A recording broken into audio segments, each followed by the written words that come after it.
Le deuxième point qui peut être un blocage dans la vie d'une jeune femme célibataire qui désire se marier, ce sont les camarades. Souvent, tes camarades peuvent être un blocage dans le sens où tu vois loin dans ton futur, tu te dis maintenant, ok, je suis amenée à être une femme, je suis une femme et je sais que je suis une aide pour un homme quelque part dans cet univers-là. Donc, je dois me prédisposer, je dois faire plus attention et tant. Mais souvent, ton entourage ou bien tes amis peuvent te mettre un frein. Ça veut dire que quelque part, ils ne voient pas comme toi. Donc, ils voient les anciennes choses. Non, on n'a qu'à faire ci, on n'a qu'à faire ça. Comme avant, on n'a qu'à faire ci, faire ça. Quand toi, tu dis non, c'est pas comme ça, on n'a qu'à changer tout ça.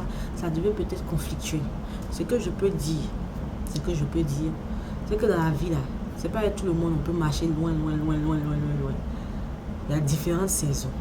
Il y a des gens qui rentrent dans ta vie dans une saison bien déterminée et qui doivent sortir. Il y a d'autres qui sont faits pour rester.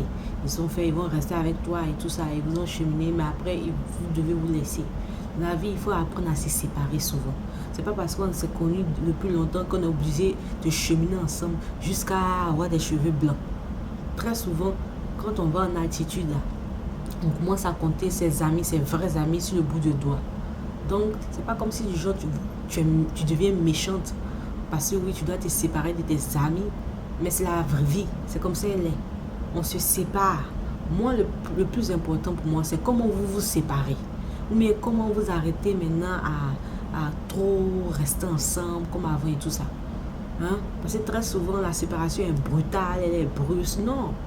En toute chose, il faut être sûr que tu es en paix avec toi-même vis-à-vis de la manière dont tu t'es séparé avec tes camarades, copines ou bien copains, camarades garçons ou bien camarades femmes. Il faut savoir, c'est pas seulement même pour les camarades, en général même, dans la vie de tous les jours, quand tu te sépares d'une personne, quand tu vois que franchement, à partir de là, où vous êtes là, vous ne pouvez plus marcher, cheminer ensemble, comment il faut se séparer?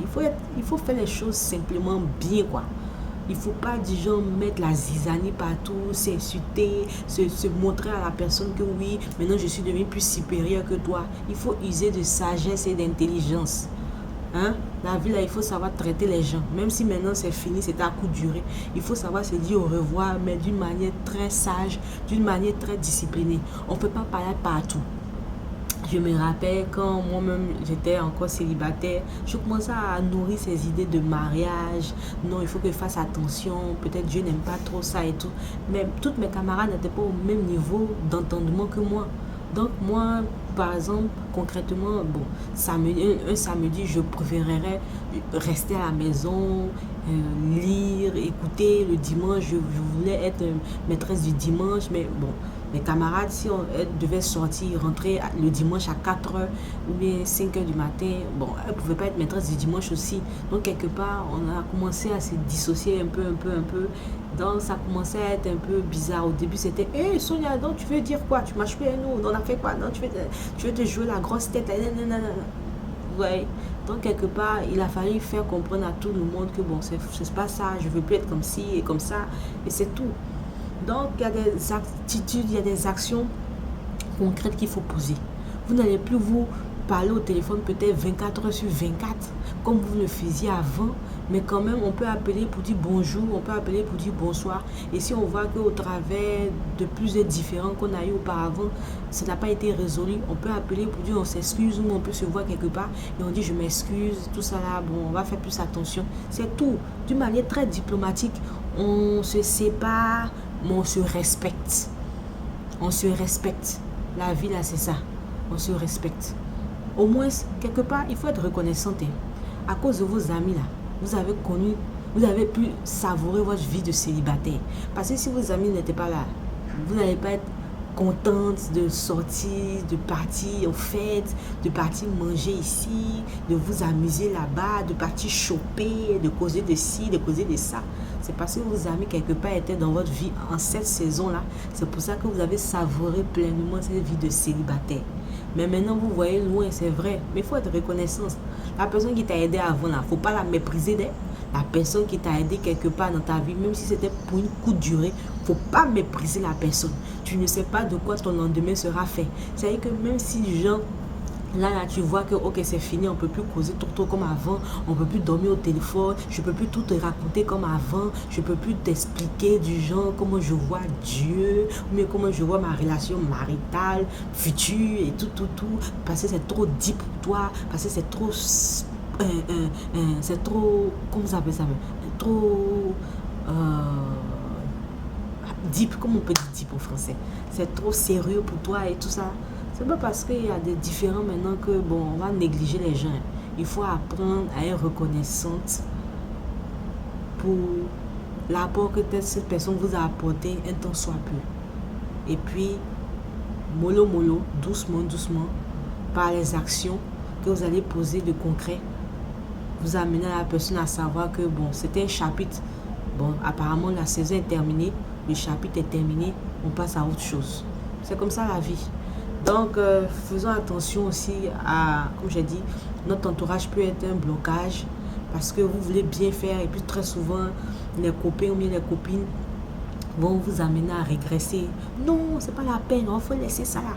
Oh, on n'a pas parti sortir ici, il faut sortir ici. Il y a ma soeur, il faut avoir 2 dossiers, 3 dossiers, c'est mieux. Tu as un gars ici, tu as un gars là-bas, tu as un gars là-bas. Parce que comme ça t'aide.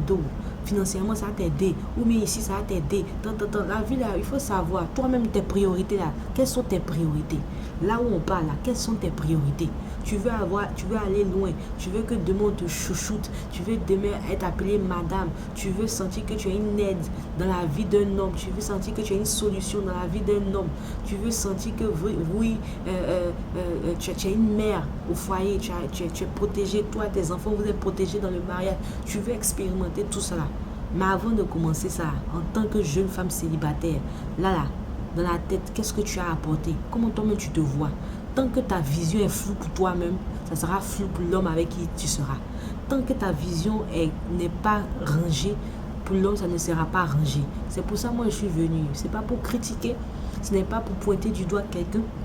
C'est pour vous encourager à revoir maintenant votre statut. C'est pour vous encourager à revoir votre manière de voir les choses.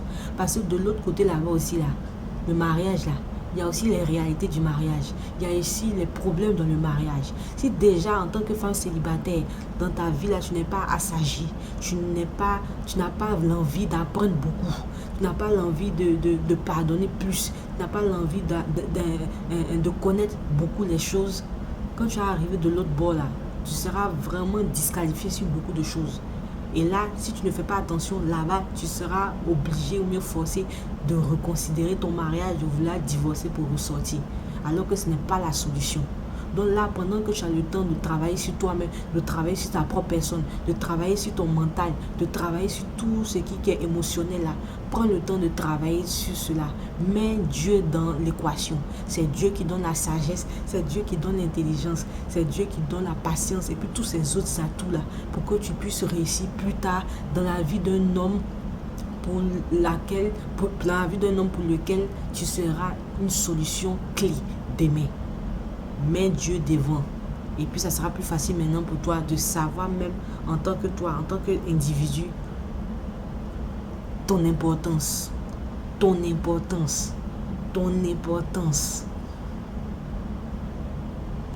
C'est tout.